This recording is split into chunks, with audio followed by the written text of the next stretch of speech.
कृष्णाला सांगितलं होतं, कृष्ण जबाबदारी घे, जबाबदारी हुडकून नको. पण कृष्ण ऐकत नाही.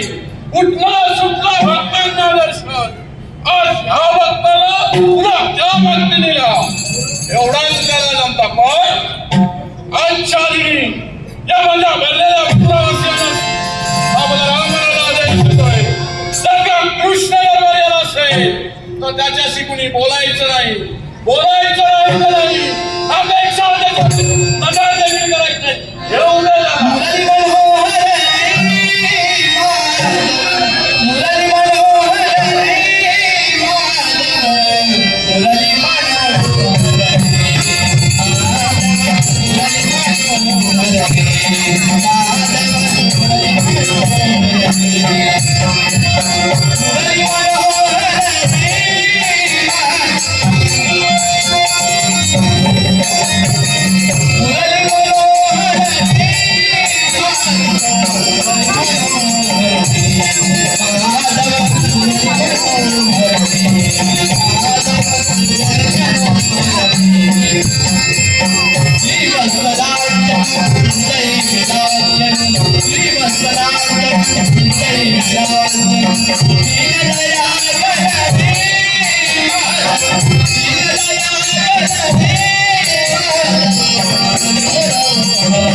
तुम्ही एकसारखे विचारी पडतात आणि या कृष्णाकडे पाहतात, कारण कंस वध या कृष्णाला केला आणि कंस वध केल्या कारणानं झालं ते काय, तर जावयाचा वध केल्या कारणानं सासरा जागवलेला आहे.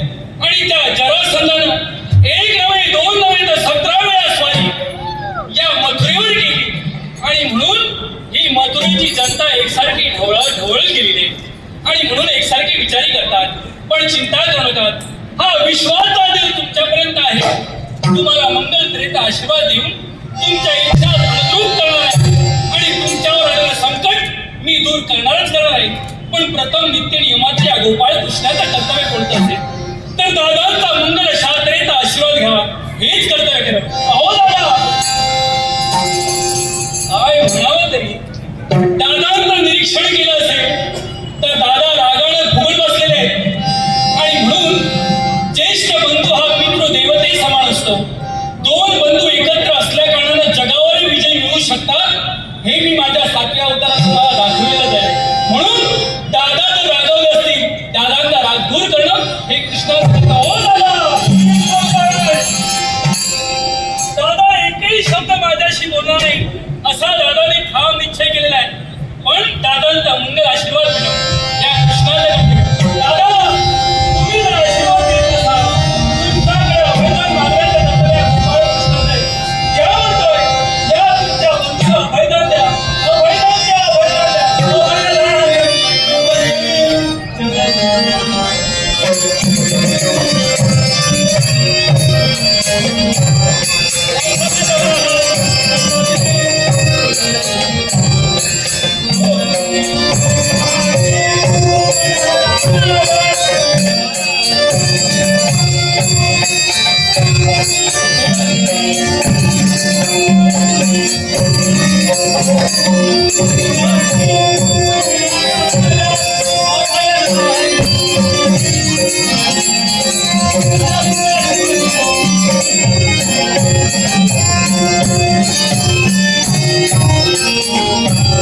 Yeah.